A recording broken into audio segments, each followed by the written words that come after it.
Bonjour à tous, alors bienvenue à cette édition 2024 de notre conférence annuelle LBO. Le format, vous le connaissez, on va passer toute la matinée ensemble autour de 4 grandes séquences.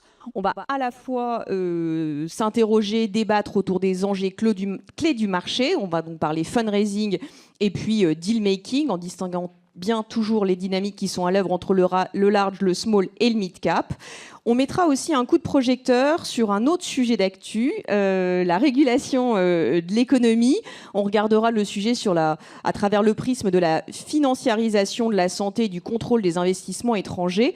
Évidemment, c'était un sujet qu'on avait choisi il y a quelques mois quand on a construit le programme. Il prend évidemment une coloration particulière dans le contexte politique qu'on connaît aujourd'hui.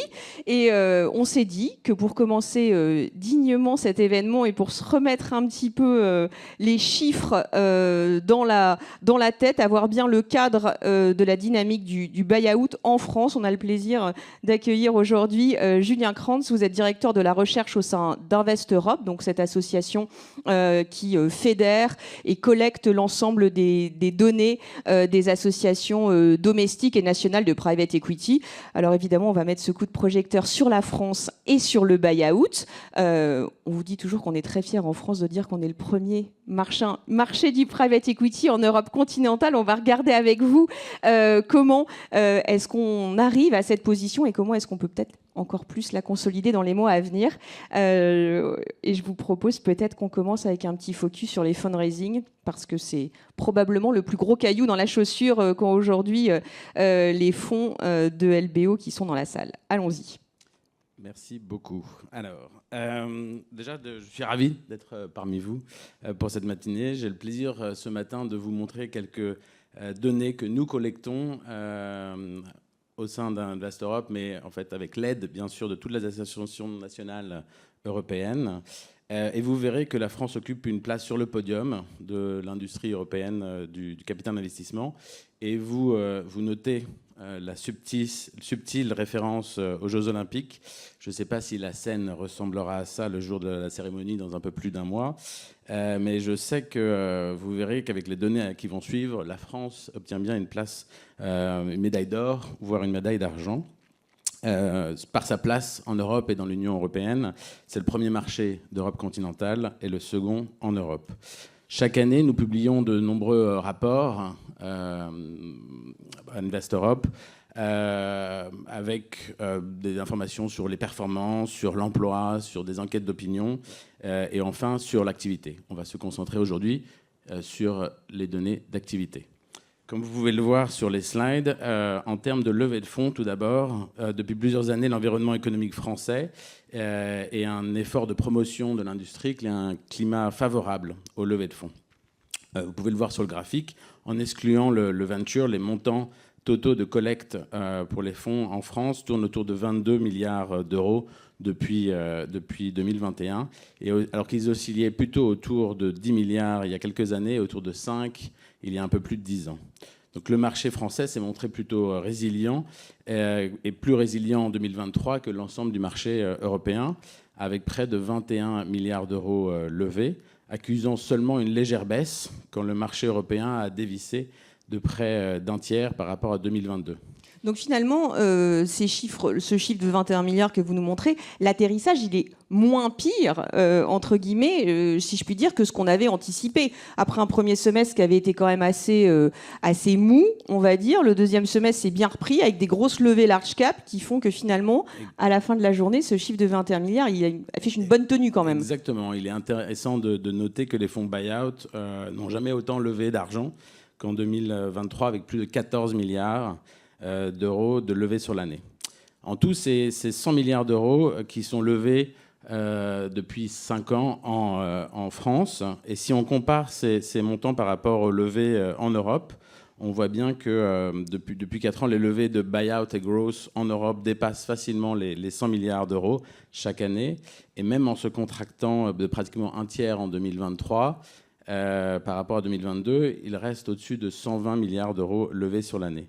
Sur les 618 milliards d'euros levés entre 2019 et 2023 en Europe, la France se place en seconde position après le Royaume-Uni et représente environ 16% du total, quand le Royaume-Uni en représente plus de 50%. Donc la France se place en première position en Europe continentale, avant la Suède, les Pays-Bas, la Suisse ou encore l'Allemagne, bien au-dessus de l'Allemagne, en confirmant sa place prépondérante sur le marché européen.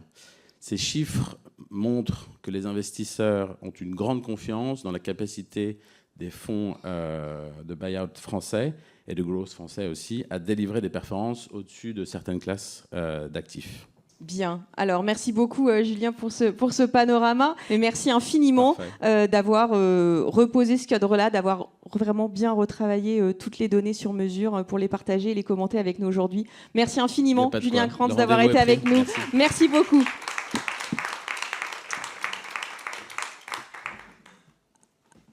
Alors nous avons fait le choix de poursuivre les débats de cette matinée, de vous faire un peu patienter pour qu'on vienne sur les sujets du fundraising et du deal-making, mais de mettre un coup de projecteur sur ce thème de la régulation de l'économie. J'invite donc les 3 panélistes qui vont participer à ce débat à me rejoindre sur scène, Catherine Courboyer, Maxence Bloch et Pascal Dupeyrat. Je vous invite à prendre place.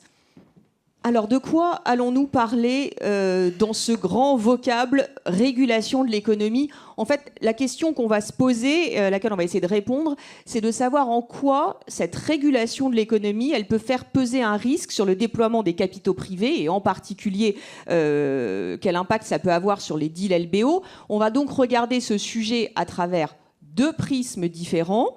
Un, celui dont je vous parlais tout à l'heure en introduction, de la lutte contre la financiarisation de la santé. Je mets bien des guillemets. Je vous rappelle qu'une mission sénatoriale a été constituée en janvier ou février 2024 pour évaluer, je cite également, les conséquences de la place croissante des acteurs financiers dans l'offre de soins. On parle donc ici des cliniques, des EHPAD, des réseaux de laboratoires. Donc ça, c'est le premier prisme qu'on va regarder. Et puis le second, on va essayer de décrypter les ambitions qui se cachent derrière le contrôle des investissements étrangers et le contrôle communautaire des subventions étrangères qui est entré en vigueur l'année dernière. Donc on va regarder, relier ces 2 sujets pour s'interroger sur ce risque qui pèse sur le déploiement des capitaux privés avec nos 3 intervenants. On a le plaisir de recevoir aujourd'hui Catherine Courboyer. Vous êtes aujourd'hui présidente de CR Conseil, mais vous êtes également ex-PDG du réseau de laboratoires d'analyse médicale CERBA, qu'on ne présente plus, numéro 1 français, numéro 3 européen, numéro 5 mondial. Merci beaucoup d'être avec nous aujourd'hui. À vos côtés, Maxence Bloch. Vous êtes avocat associé et chair du bureau de Paris de Goodwin. Vous avez accompagné un grand nombre d'opérations dans le secteur de la santé et aussi dans ces nombreuses et multiples notifications sur le contrôle des investissements étrangers. Et à vos côtés, Pascal Dupeyrat. Vous êtes conseiller stratégique chez Reliance et vous êtes l'expert du contrôle des investissements étrangers. Vous l'avez tous noté, je fais ce petit aparté, la présence du député Louis Marguerite a donc été annulée à la suite de la dissolution de l'Assemblée nationale. Devoir de réserve oblige. Mais on va poursuivre tout de même nos débats. Alors Maxence, peut-être pour commencer, pour essayer de faire le lien, de poser ce cadre, d'expliciter ce qu'on a voulu faire autour de ce thème de la régulation de l'économie et pourquoi on regarde ces 2 prismes. Alors c'est vrai que quand on a préparé cette conférence, on avait choisi ces thèmes parce que depuis quelques années, on s'aperçoit d'un retour de l'État dans, sinon le contrôle, au moins la régulation de l'économie et notamment des deals de private equity. Comment est-ce qu'on a vu ça ? Si on se reporte un tout petit peu dans le passé, on se souvient que dans les années 90, il y a un mouvement de libéralisation, d'ouverture de notre économie qui s'est amorcé. Et en 2001, par exemple, on refond tout le code monétaire et financier sur le contrôle des investissements de l'étranger pour dire les relations financières entre l'étranger et la France sont libres. Ça, c'est l'article L151-1 du code monétaire et financier qui existe toujours. Et à partir de cette prémisse, on a vu un mouvement d'ouverture qui était très important. Et en fait, quand on faisait nos opérations de private equity, le contrôle de ces investissements, c'était simplement dans des secteurs très précis, très limités, extrêmement régaliens, l'armement, des choses très, très stratégiques. Et puis pour le reste, c'était assez libre. Et on avait aussi affaire à un contrôle antitrust qui était un contrôle très technique. Sur cette base, il y a un secteur qui a bénéficié de cette libéralisation et de cet investissement du private equity, c'est celui de la santé. C'est bien sûr pas le seul, mais le secteur de la santé, c'est un secteur très résilient et qui a été choisi par les investisseurs comme tel. Et on a vu beaucoup de deals de private equity qui sont faits dans la biologie médicale, dans les EHPAD, dans les cliniques. Et on a assisté à ce développement important. Pourquoi ? Parce que c'est un secteur qui avait besoin de beaucoup d'investissements, qui avait besoin de se moderniser. Et c'est vrai que cette rencontre entre les investisseurs privés et le secteur de la santé s'est plutôt bien passée et avec beaucoup de succès, parce que le besoin était là et on était dans un moment d'ouverture. Et puis, il y a une petite contraction qui s'est faite, et on l'a vu. Ça a correspondu à partir de 2010-2012 notamment. Il y a des changements politiques qui font qu'il y a eu un changement de prisme. On se souvient de 2014, le fameux décret Montebourg. C'est en fait ce décret sur les investissements étrangers qui vient élargir grandement la liste des secteurs dits protégés ou réglementés. Et il y en a un qui est mis dans la liste en 2014, c'est, de façon un peu laconique mais très large, protection de la santé publique. Bon, c'est un premier indicateur. Donc on s'est dit que ça donnait un petit peu le thème. Pourquoi ? Parce qu'on sent qu'il y a un petit retour de balancier en ce moment, et je crois que c'est encore plus vrai depuis quelques semaines. On voit bien que les acteurs publics s'intéressent à cette régulation de l'économie. Le secteur de la santé, il y a un focus. Il y a eu cette mission sénatoriale. Donc, financiarisation de la santé, qu'est-ce que ça veut dire ? C'est l'un des deux thèmes dont on va parler un peu plus ce matin. Alors justement, sur la financiarisation de la santé, de quoi on parle ? Je parle sous votre contrôle, Catherine. On parle d'opérateurs, d'établissements de soins et de santé. Donc on l'a dit, des EHPAD, des laboratoires, des réseaux de laboratoires, d'analyse médicale, de radiologie, des cliniques vétérinaires, dentaires, des professions qui facturent donc des honoraires qui sont encadrés par la CNAM. C'est un point qui est important. Alors, qu'est-ce qu'on cherche à faire aujourd'hui avec ce débat sur la lutte contre la financiarisation de la santé ? Pourquoi est-ce qu'il arrive à ce moment-là de l'histoire ? Maxence a dit qu'il y a une vague d'investissement qui s'est développée dans ce secteur-là. Mais est-ce qu'on cherche à le réguler, à l'encadrer, à le brider, à le casser, ce modèle ? Qu'est-ce qu'on cherche à faire ? C'est une très bonne question. Je ne suis pas sûre de pouvoir vous y répondre, mais je peux au moins vous éclairer, je dirais, le sujet. D'abord, avant de parler de financiarisation de la santé, parlons de la santé. De quoi parle-t-on ? Les enjeux de santé publique sont pour les professionnels de santé de différentes natures. Leur objectif est d'abord de délivrer des prestations médicales de qualité, que ces prestations médicales soient délivrables sur l'ensemble du territoire, c'est-à-dire que chaque patient potentiel ait accès de la même façon avec la même qualité à ces prestations médicales, dans un délai, et c'est important, dans un délai qui est compatible avec le besoin de prise en charge du patient. Ça veut dire que là, vous avez une notion d'urgence, par exemple. Et puis tout ça, en assurant également un égal accès à l'innovation pour l'ensemble des patients, c'est-à-dire ne pas être obligé, en gros, de se trouver à côté d'un centre hospitalier universitaire pour avoir accès aux dernières innovations, mais y avoir accès sur l'ensemble du territoire. Et ceci nécessite, puisqu'on connaît le problème des finances publiques et en particulier des équilibres précaires, pour ne pas dire autre chose, des dépenses de santé, dans une approche qui est soutenable pour l'ensemble de la collectivité. Donc voilà les enjeux. Ces enjeux, pour répondre à ces enjeux, il y a besoin de financement. Pourquoi ? Parce que la médecine, la santé, devient de plus en plus pointue, technique, nécessite des investissements de différentes natures, des investissements, je dirais, techniques et scientifiques, c'est-à-dire des équipements, des automates, que ce soit en biologie médicale, en radiologie, que ce soit en chirurgie, donc des investissements qui sont lourds d'un point de vue de l'exercice professionnel, mais également des investissements qui sont lourds dans le domaine de l'informatique, la gestion des datas, l'utilisation de l'intelligence artificielle, l'utilisation aussi de la digitalisation qui permet de collecter des données, des images, de les transférer, de les partager entre professionnels de santé. Donc tout ça nécessite des infrastructures, des équipements software, des algorithmes, mais également des experts qui sont assez lourds à financer. Et puis, bien sûr, ça nécessite aussi des infrastructures immobilières, si je puis dire, pour recevoir les patients, de façon, je dirais, en réseau sur le territoire et pas uniquement dans certains centres pointus. Donc il faut des infrastructures pour recevoir le public. Tout ça a amené donc à des besoins d'investissement importants et a vu arriver les investisseurs dits financiers dans le secteur de la santé. Quelles en sont les conséquences aujourd'hui ? Et j'ai l'habitude de dire, Emmanuel me dit toujours, mais oui, vous me parlez toujours d'études, de données, etc. Oui, mais moi, je suis une scientifique, donc les faits sont importants, les constats sont importants.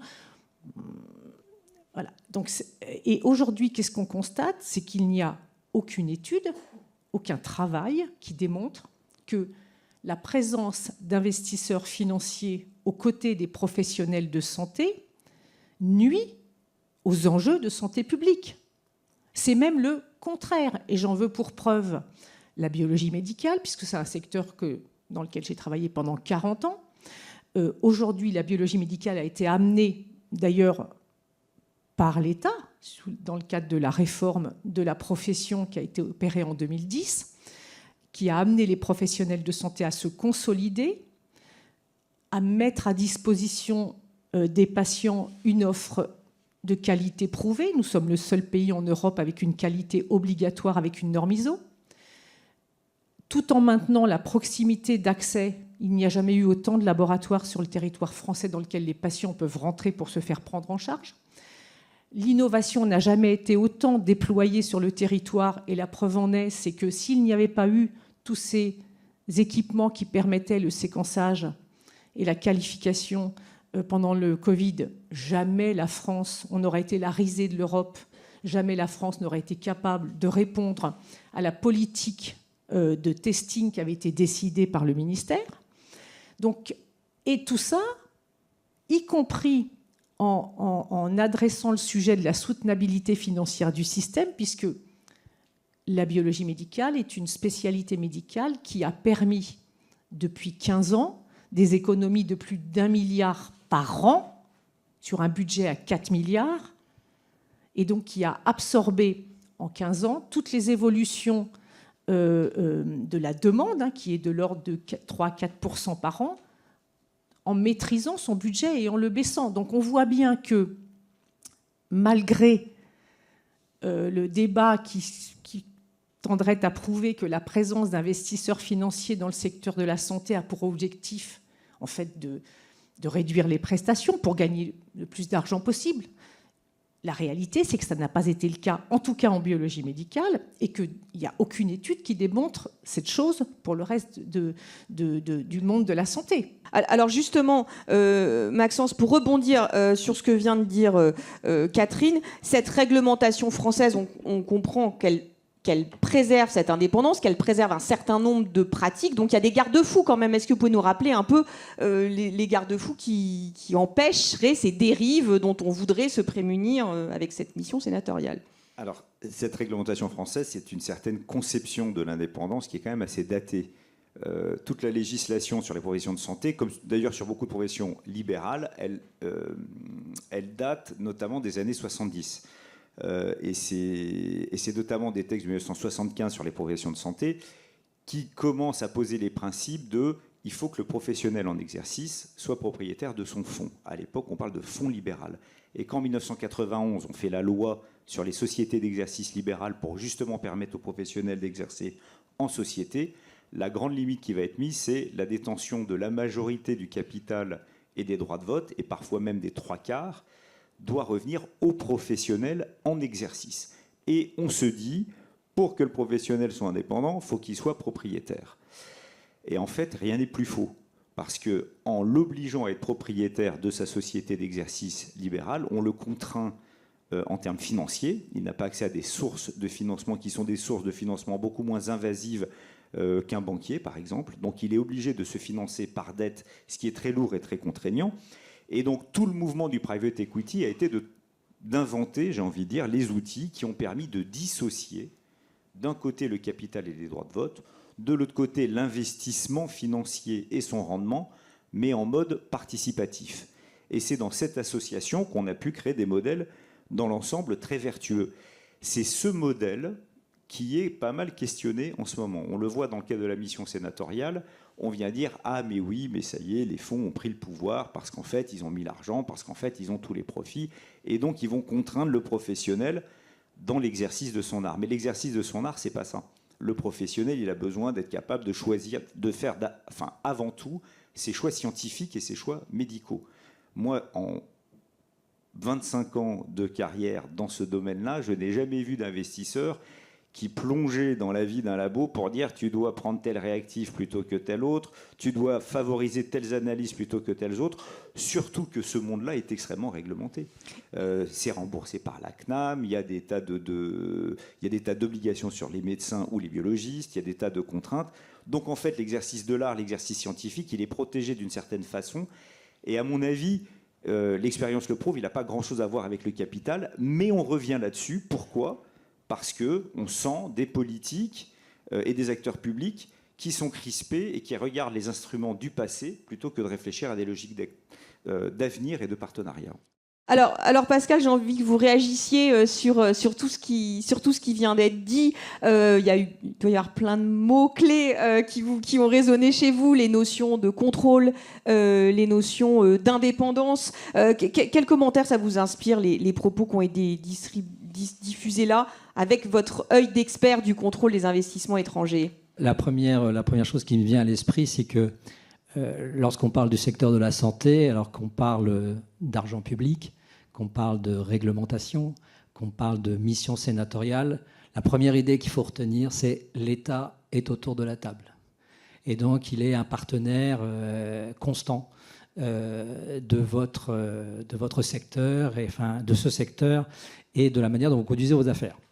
La deuxième chose qu'il faut avoir en tête, c'est comment on articule attractivité et préservation de l'intérêt national. Alors, attractivité, on a bien vu, on a des chiffres. Et sur la préservation de l'intérêt national, on a un mot-clé qui revient, c'est l'indépendance.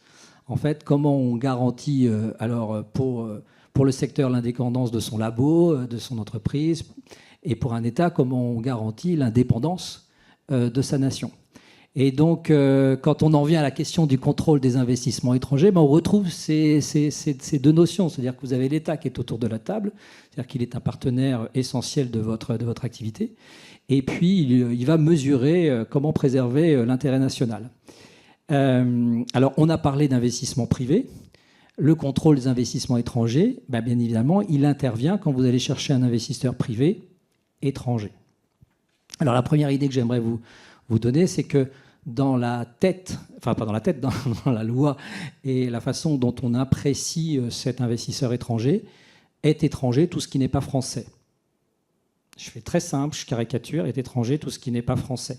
Ça veut dire que dès lors que vous avez un contrôle, une influence, un investissement qui est réalisé par une entité en dehors de la France, et je parle bien même y compris au sein de l'Union européenne, vous êtes éligible au contrôle. Le contrôle, il repose sur 3 critères. La présence d'un investisseur étranger, la présence d'une prise de contrôle et la présence d'une activité sensible. Maxime l'a rappelé, on a introduit le secteur de la santé dans le champ d'application. Donc ça veut dire quoi, très concrètement? C'est que si demain vous faites une levée de fonds et que vous avez un investisseur qui n'est pas français et qui a une forme de prise de contrôle ou d'influence, eh bien l'État, une fois de plus, il sera autour de la table. Et tout le sujet, alors il y a deux réactions que j'ai. Le sujet, c'est cette notion de contrôle. Là, on parlait de nos seuils, vous avez dû nous trouver bien drôle avec nos seuils de 75%, parce que vous n'avez pas peur de dire que le contrôle des investissements étrangers, il peut aussi porter sur des seuils emblématiques, voire même quasi politiques. On peut contrôler en dessous de 10%, cette notion de contrôle. Quand on est sur du côté européen. Et même quand on est sur du non-côté, on peut aller quand même... Est-ce qu'au nom d'un intérêt qui serait stratégique pour préserver l'intérêt de la nation, est-ce qu'on peut se dire qu'on peut abaisser les seuils dans des proportions significatives, histoire de nous montrer à quel point... Alors, tout à fait. La tendance, c'est de toute façon l'abaissement du seuil, parce que le seuil, en fait, ce qu'il faut bien comprendre, c'est qu'il a une dimension politique ou institutionnelle. Quand vous fixez le seuil à 50, en fait, vous, grosso modo, vous dites la majorité des opérations va passer sans grosse difficulté. Quand vous l'abaissez à 25, vous êtes déjà dans une démonstration un peu plus restrictive.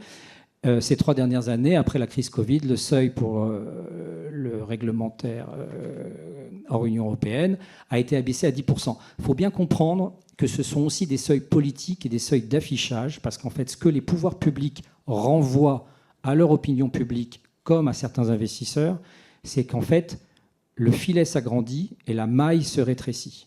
Et donc, ça veut dire que demain, ces seuils, on peut imaginer qu'ils peuvent à nouveau être abaissés ou restreints. Eh bien, je vous propose malheureusement que ce soit le mot de la fin. Je crains que vous soyez bien clairvoyants sur ce sujet-là. Je vous remercie infiniment à tous. On va s'arrêter pendant une demi-heure pour faire notre petite pause networking. Et puis, on se retrouvera pour les 2 débats de la matinée, où là, on va parler fundraising et deal activity, donc des investissements, des sessions à venir pour une fin vers 12h15, 12h30, si on rattrape bien notre timing. Notre bonne pause. Merci beaucoup à nos intervenants. À tout à l'heure.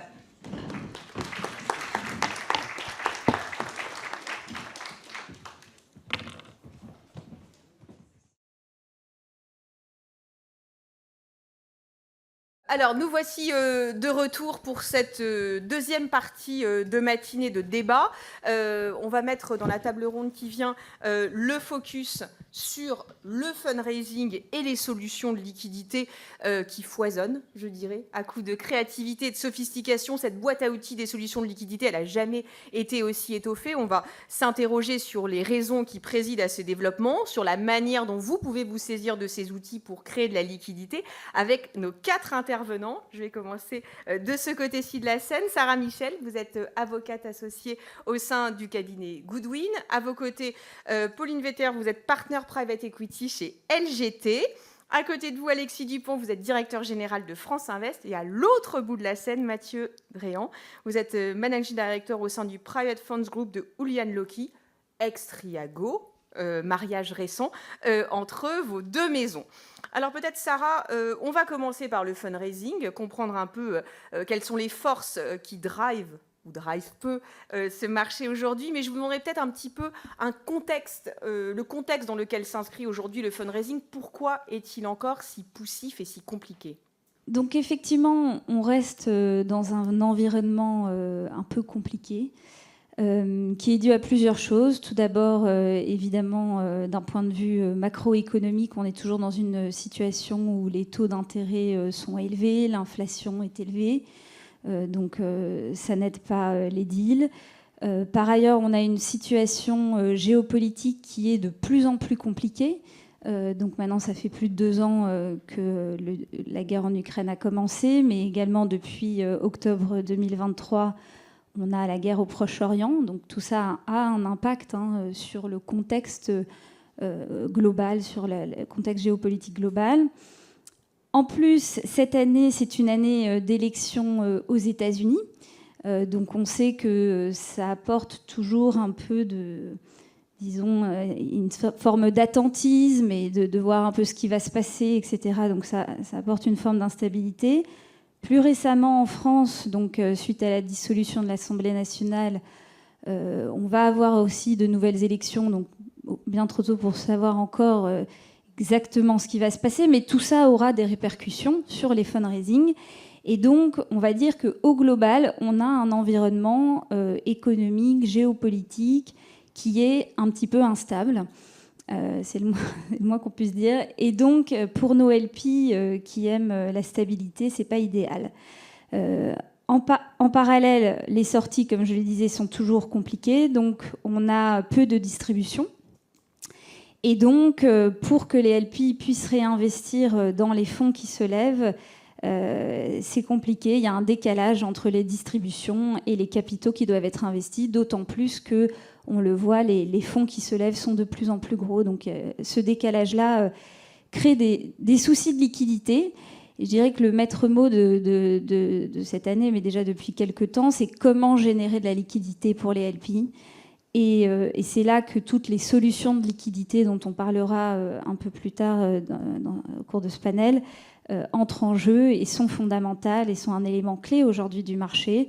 Donc que ce soit les fonds de continuation, les strip sales, les GP stakes, les NAV facility, toute la palette d'instruments qui sont à disposition des GP.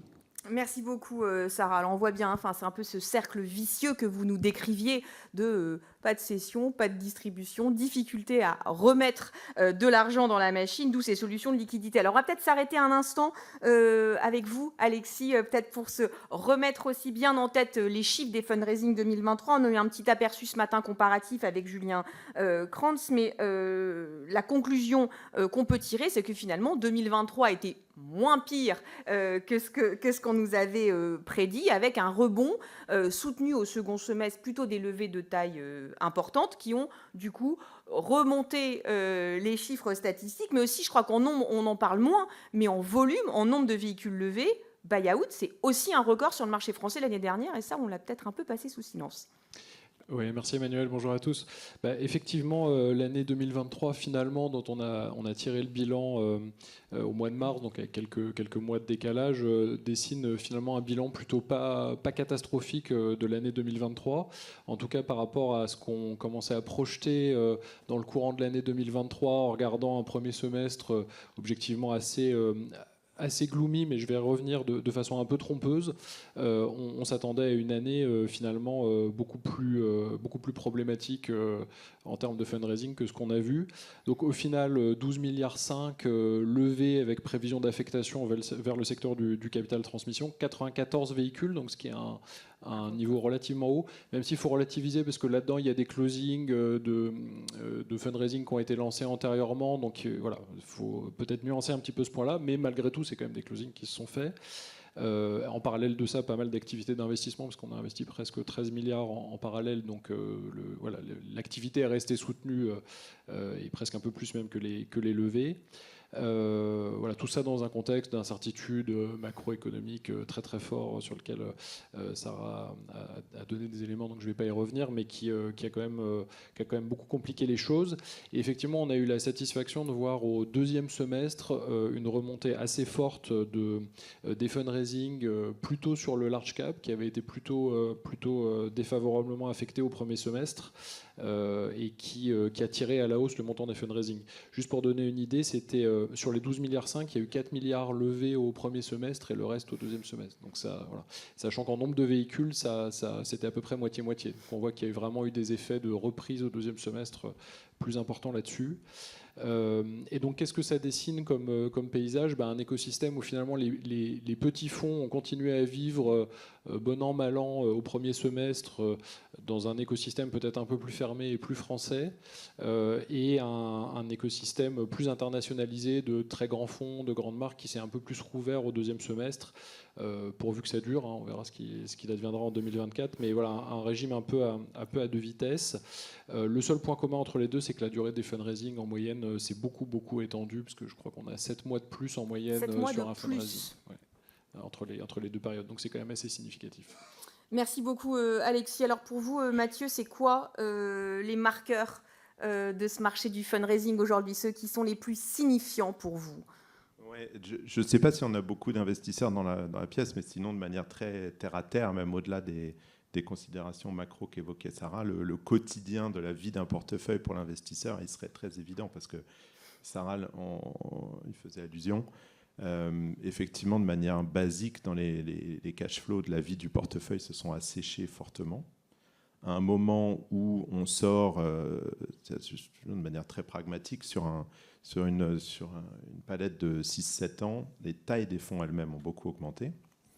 Et avec elles, les tailles des fonds ont augmenté à un moment où les rythmes de distribution, le record était en 2021, et ensuite, depuis 2021, le quantum de distribution a baissé, même si on peut se rassurer en disant qu'on retrouve un rythme de moyenne annuelle des 10 dernières années, mais en fait, les gens s'habituent beaucoup à ce qu'ils viennent de vivre les 2 dernières années. Donc, depuis 2021, vous retrouvez, pour des gens qui ont investi sur 2 ou 3 générations de fonds, quand vous visualisez, en fait, les tickets ont augmenté et les investisseurs, dans leur profil de cash flow, reçoivent un peu de distribution sur les anciennes générations dans lesquelles ils avaient mis des plus petits tickets. Donc, de manière assez simple, quand vous faites la courbe net sur 3 générations de fonds, vous voyez que vous avez beaucoup d'argent dehors, quoi. Et donc, à ce moment-là, on se pose la question ce matin de dire que quid des nouveaux engagements. Et le problème, c'est que voilà, les nouveaux engagements se passent dans un contexte où le portefeuille actuel se porte pas forcément mal, mais est très peu générateur de liquidité. C'est beaucoup moins vrai, donc là, surtout dans le paysage français, c'est moins vrai dans le small et mid cap, où il y a encore beaucoup de vie au niveau des deals. Au niveau des large cap et du venture, c'est malheureusement extrêmement vrai. Et ce qu'on voit, nous, comme aspect plus positif, hein, surtout, c'est qu'à côté de ça, et c'est vrai chaque année, mais je pense que c'est encore plus vrai dans les 2-3 dernières années, il y a une très forte croissance de la popularité du private equity, et donc des allocations. Pas forcément, on est souvent assez arc-bouté sur les grands acteurs avec des portefeuilles très mûrs historiques, des assureurs en France, etc. Ceux-là peuvent être un peu ralentis. En revanche, à côté, il y a beaucoup de nouvelles allocations, de nouveaux institutionnels qui étaient très peu alloués en private equity qui viennent, ou privés d'ailleurs. Et donc, nous, on voit dans les fundraising qu'on a pu manier depuis les quelques dernières années, la carte a beaucoup changé. Un gérant qui levait son fonds en 2017, qui revient aujourd'hui pour lever c'est plus la même carte. Si vous prenez une carte, vous ne retrouvez plus les mêmes rues, les avenues, les boulevards. C'est plus pareil. Ou alors c'est dommage, vous ratez beaucoup d'endroits. Et donc ça, c'est ce qui donne quand même pas mal d'air. Ces nouvelles sources de capitaux, ces nouveaux programmes ou ces nouveaux investisseurs qui arrivent dans le marché, qu'est-ce qu'ils cherchent ? Y compris pour des nouvelles équipes, hein, juste en termes d'anecdotes, pour saluer nos amis d'LGT ici avec moi, avec Pauline. Dans les quelques derniers mois, un investisseur de renom comme LGT, on a vu, s'est associé à 2 équipes qu'on accompagnait, qui n'étaient pas des équipes, pas des nouveaux, c'était des équipes expérimentées, mais pour eux, c'était des nouvelles relations. Donc quand on parle d'investisseurs qui se cantonnent à faire juste des re-up, non, là, on a vu par exemple un acteur de premier plan comme LGT choisir d'investir pour la première fois avec des équipes avec qui ils développaient une nouvelle relation. Alors justement, équipe française. Justement, Pauline, vous la confirmez, dans tout ce qui vient d'être dit, on a parlé d'émergence de nouvelles sources de capitaux, de timing plus long, de cash qui manque. Comment est-ce qu'on résout cette quadrature du cercle ? Oui, c'est un peu un paradoxe dans le sens où il y a un appétit, comme tu disais Mathieu, qui est énorme pour la classe d'actifs de private equity. Quand on regarde par rapport à d'autres classes d'actifs, c'est une classe qui est en demande parce que les retours ont été là et sont assez consistants. Donc il y a une vraie demande pour le private equity par rapport à d'autres classes d'actifs. Et en même temps, quand on est du côté des gérants, on se dit mais où est ce capital ? Parce que les durées de levée sont plus longues. Mais la raison, c'est ce que tu disais, Sarah, c'est que l'environnement est tellement difficile que pour des investisseurs comme nous, par exemple, on a besoin de prendre le temps de voir comment évoluent les portefeuilles. Est-ce que ce qui nous a été dit est vraiment réalité à travers des sorties, à travers des développements économiques des entreprises sous-jacentes, avant de pouvoir vraiment confirmer un engagement dans des nouveaux fonds. Et ce qu'on voit aussi, la conséquence de ces fundraising qui s'étirent, c'est que pendant ce temps-là, les investissements, la mécanique des investissements, elle continue. Donc finalement, les closings arrivent à un moment de l'histoire où le fonds il est déjà très investi. Oui. Oui. Non, c'est ça qui est très intéressant en ce moment dans le marché, c'est que quand on est investisseur, on n'est pas seulement un investisseur qui donne du capital à un fonds. Il faut pouvoir être innovant sur les solutions qu'on peut apporter à un gérant. Et effectivement, comme en ce moment les levées sont plus longues, beaucoup de gérants se sont dit je vais lever 1 milliard. Finalement, je ne lève que 500 millions et j'ai encore un très très gros chemin à faire. Mais par contre, j'ai déjà investi dans 3 entreprises pour des tailles d'investissement qui correspondent à la taille de 1 milliard. Et donc, on se retrouve coincé. Et c'est là que les investisseurs qui sont innovants disent on va peut-être organiser une solution de liquidité partielle ou bien du co-investissement après 1 an au lieu de année 0 pour apporter des solutions à cette difficulté de marché. Je ne sais pas si tu vois ça aussi, Sarah. Si, tout à fait. Et ce que je dirais aussi, c'est que donc, effectivement, les levées sont vraiment très longues. Et effectivement, avant d'atteindre sa target, un fonds va commencer à investir assez largement, en fait. Et au moment où finalement il atteint sa target, où il n'est pas très loin, il a investi une partie significative de son capital, de son commitment. Mais ce qu'on voit du coup, c'est qu'il y a beaucoup d'acteurs du secondaire qui investissent dans ces fonds primaires parce qu'ils ont déjà une partie significative des investissements qui ont été réalisés. Et donc, ils ont une visibilité sur le portefeuille, et c'est ça qui intéresse les acteurs du secondaire, c'est d'avoir la visibilité sur le portefeuille, et donc, ils peuvent investir. Et on voit beaucoup de fundraising se finir, entre guillemets, arriver à la target ou pas très loin de la target grâce à ces acteurs du secondaire qui finalement viennent compléter le fundraising, finaliser la levée. L'impression, comme tout prend plus de temps, il y a plus de sujets au même moment mécaniquement, et c'est ça qui donne cette impression que les choses traînent. Et le LP, on ne peut pas lui en vouloir, est assez opportuniste par rapport à ça. Il se dit, on prend l'hypothèse que les sujets vont être disponibles plus longtemps, et donc prend son temps pour, effectivement, comme dit Pauline, voir les portefeuilles mûrir, juger. On ne peut pas les blâmer. On ne les blâme pas. Alors, parmi ces nouvelles sources de capitaux dont on a parlé, vous avez évoqué les programmes développés par les institutionnels. Il y a aussi une percée assez forte du retail money en France. Alexis, de quoi on parle là en quantification de l'argent investi par les épargnants, personnes physiques et ou family office dans la classe d'actifs pour 2023? À quoi on sent cette dynamique? Oui, c'est ce que je voulais dire avant d'en venir à la quantification. Il y a effectivement quand même des mouvements qui sont de plusieurs natures derrière ça. Ça fait plusieurs années maintenant qu'on a une montée en charge progressive des family office et dans notre classification, ce qu'on appelle les personnes physiques, mais qui correspondent à des entrepreneurs, personnes physiques fortunées, high net worth, donc tickets à plus de 100 000 euros. Ça a beaucoup grandi en quelques années et de façon vraiment assez régulière. On sent qu'il y a un écosystème derrière qui s'est construit et qui sans doute est là pour rester si les conditions de l'environnement restent stables. Suivez mon regard. Et qui est devenu notre deuxième source de souscription dans les fonds de capital investissement français en général. Donc là, il y a vraiment quelque chose qui est assez solide. Ce qui est plus nouveau, plus récent en tout cas, c'est l'émergence du vrai retail, avec beaucoup de guillemets autour, plutôt des profils tickets d'entrée en dessous de 100 000 euros, voire descendants maintenant relativement bas. Les family office et high net worth, c'est 4,8 milliards à peu près. Là-dedans, il y a un peu de retail normal. Et on a mesuré récemment sur le marché français les FCPR, donc le vrai retail. Et c'est à peu près 2 milliards d'euros levés en 2023 pour à peu près 8 milliards d'euros d'encours, sachant que c'est une offre qui est très jeune, qui a 3 ans et demi à peu près en moyenne. Donc c'est devenu un moteur auxiliaire relativement puissant. Qui est soutenu d'ailleurs par des développements réglementaires européens, je pense à LTIF, et français, je pense à la loi Industrie verte, et qui est sans doute là pour rester.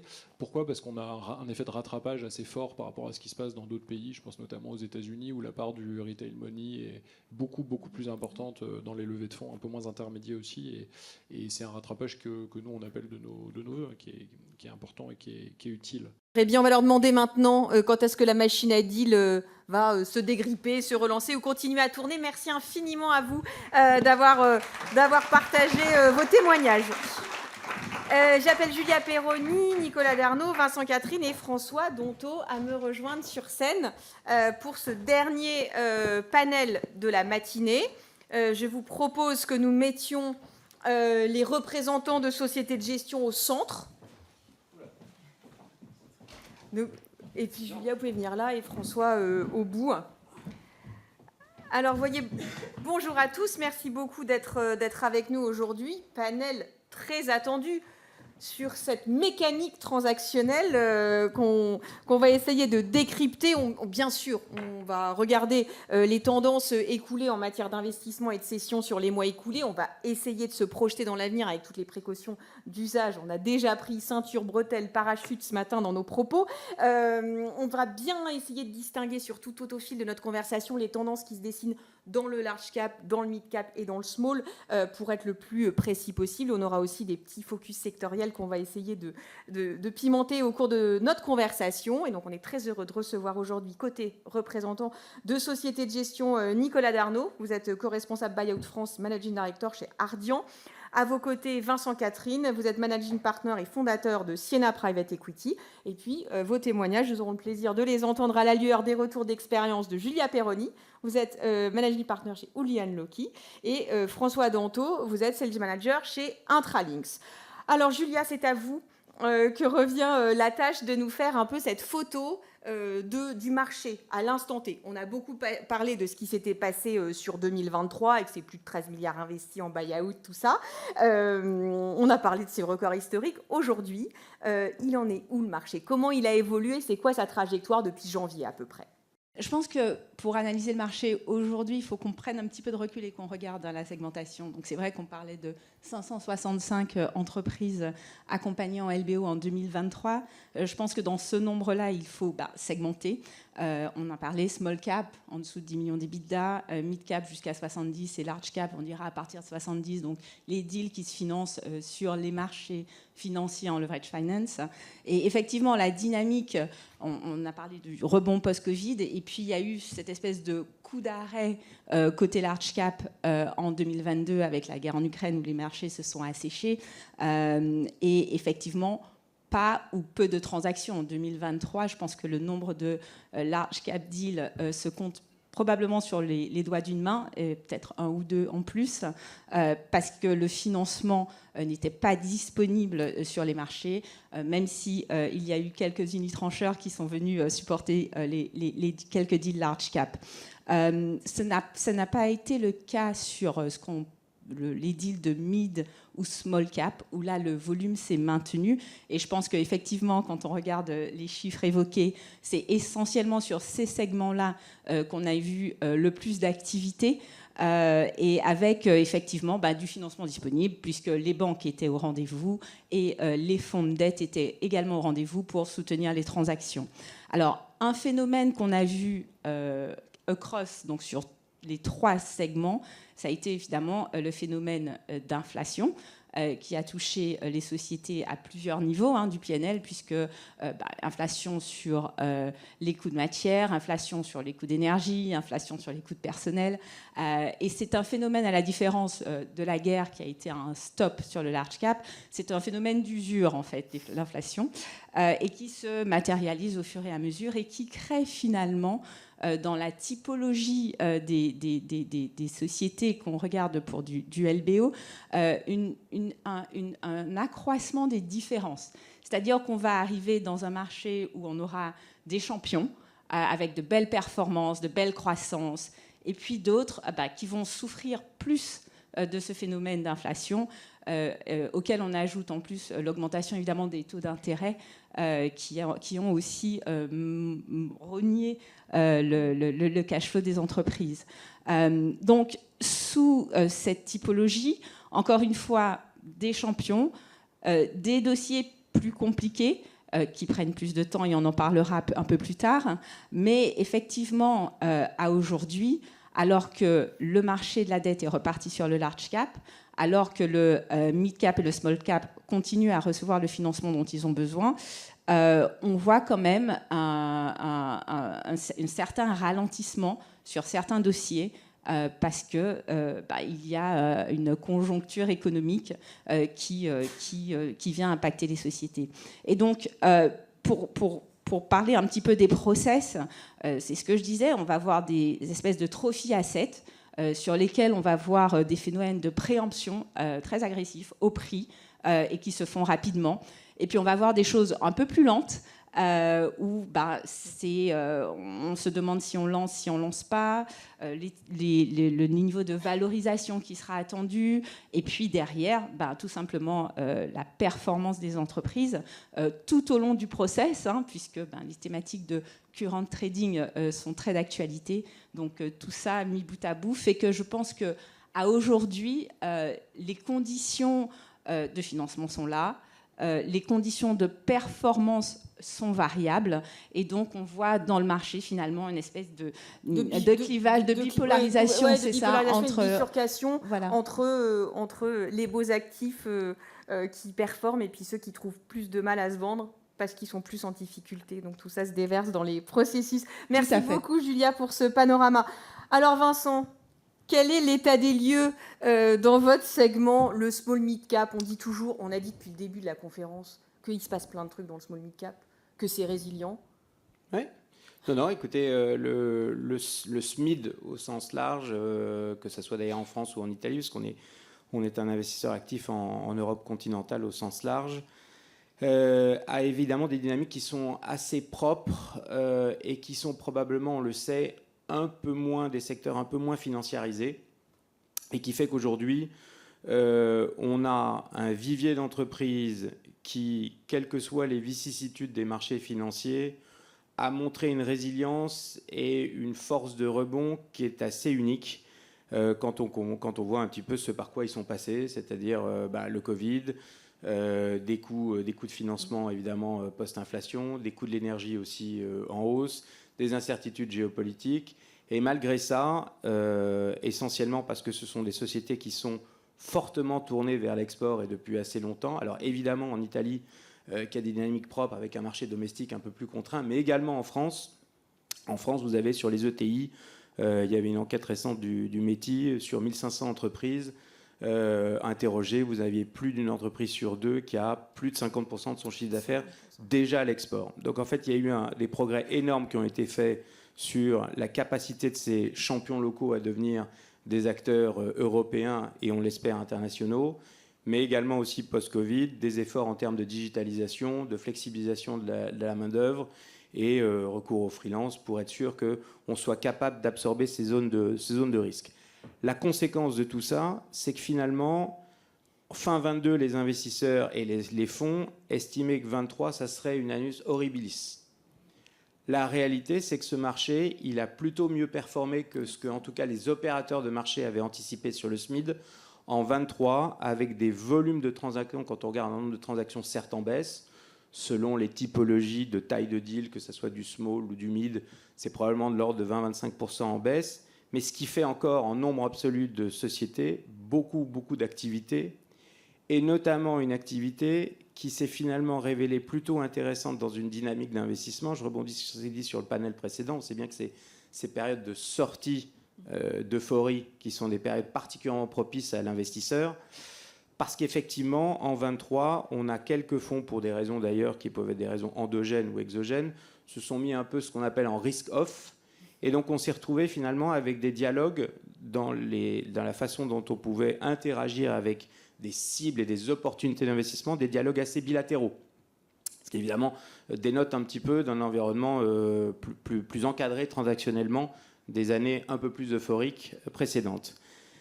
La vraie question, elle est, nous, sur un 2024 qui, à l'inverse, lui, et on écoutera la perspective sur le large cap de Nicolas et évidemment de tout le monde, mais sur le SMID, des current trading, des performances opérationnelles sur le H1 24 avec des budgets qui avaient été plutôt volontaristes dans les processus de vente, un H1 qui n'est pas nécessairement au rendez-vous, avec toute une série de raisons qui peuvent être, pour certaines activités, la crise du logement, la construction un peu en berne en France, les JO qui vont quand même provoquer une forme d'arrêt sur certaines activités et qui ont donc peut-être quelques facteurs endogènes, mais aussi fondamentalement un peu de volontarisme des vendeurs, mais avec l'idée quand même qu'un gros rebond de l'activité est attendu en H2. Alors ça, c'était vrai il y a encore 3 semaines de ça.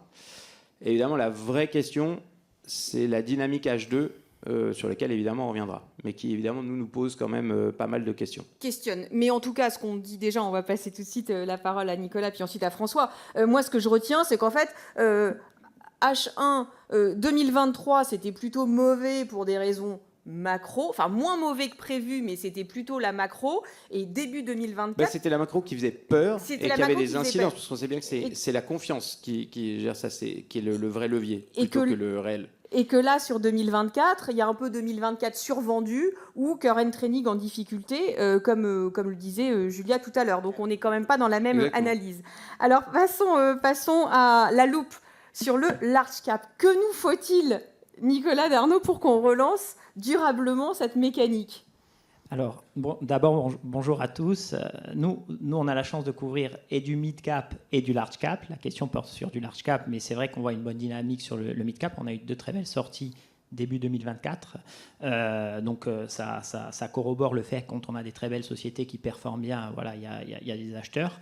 Sur le large-cap, on voit bien que c'est grippé, je dirais, le dernier gros millésime en France, il est en 2021.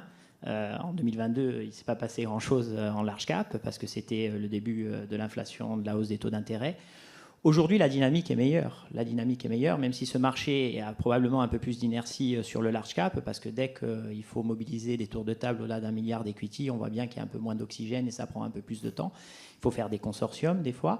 Mais le marché du financement qui s'est remis, je dirais, dans des niveaux de swap de taux où on peut swapper à 2,5 alors qu'on était à 4% en 2022-2023, ça pèse énormément sur des opérations LBO large cap, surtout sur des métiers un peu plus traditionnels. Il y a des secteurs plus ou moins impactés. La tech est probablement un peu plus résiliente parce que moins dépendante du levier.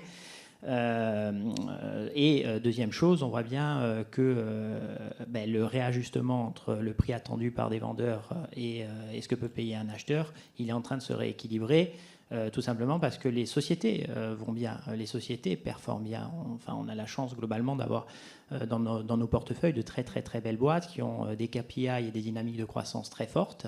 D'ailleurs, c'est des fois surprenant de voir comment des petites sociétés partent à des prix et des multiples bien plus impressionnants que des grosses plateformes ou des grosses sociétés, alors que les fondamentaux et les KPI de performance économique ne sont pas nécessairement meilleurs. Mais c'est aussi révélateur de ce qui est en train de se passer. Donc aujourd'hui, voilà, cette dynamique-là, elle est enclenchée. Maintenant, sur le mot, ce qui manque vraiment, je pense qu'il y a un mot qui ressort, c'est la confiance. Voilà, parce que on a tous touché des sujets plus ou moins compliqués sur les dernières années parce que le monde a changé, donc on est 2 fois plus exigeant, 2 fois plus en demande quand on doit se remobiliser derrière sur un nouveau dossier. Et dans la confiance, c'est un peu plus de certitude. Aujourd'hui, on a besoin de visibilité. Et on est dans un écosystème, indépendamment de la permacrise, je dirais, on voit bien, y compris en France aujourd'hui, qu'on est un peu attentiste pour avoir un peu plus de visibilité. Alors, on va commencer à se projeter dans l'avenir avec vous, François. Dites-nous un petit peu ce que vous avez dans votre pipe. Vous êtes un baromètre un peu des deals qui sont en préparation dans ce marché-là. Est-ce que vous avez le sentiment qu'il y a beaucoup de dossiers en préparation? Est-ce que finalement, vous constatez aussi que les process s'allongent et s'étirent à n'en plus finir et que finalement, il y a bien un moment où tout ce stock va sortir? Oui, alors ça fait effectivement longtemps qu'on essaie de prévoir la sortie du stock. 2023, alors pour rappel, nous on réalise 15 000 opérations par an au travers de nos systèmes de data room électronique. Donc on a une vision assez globale.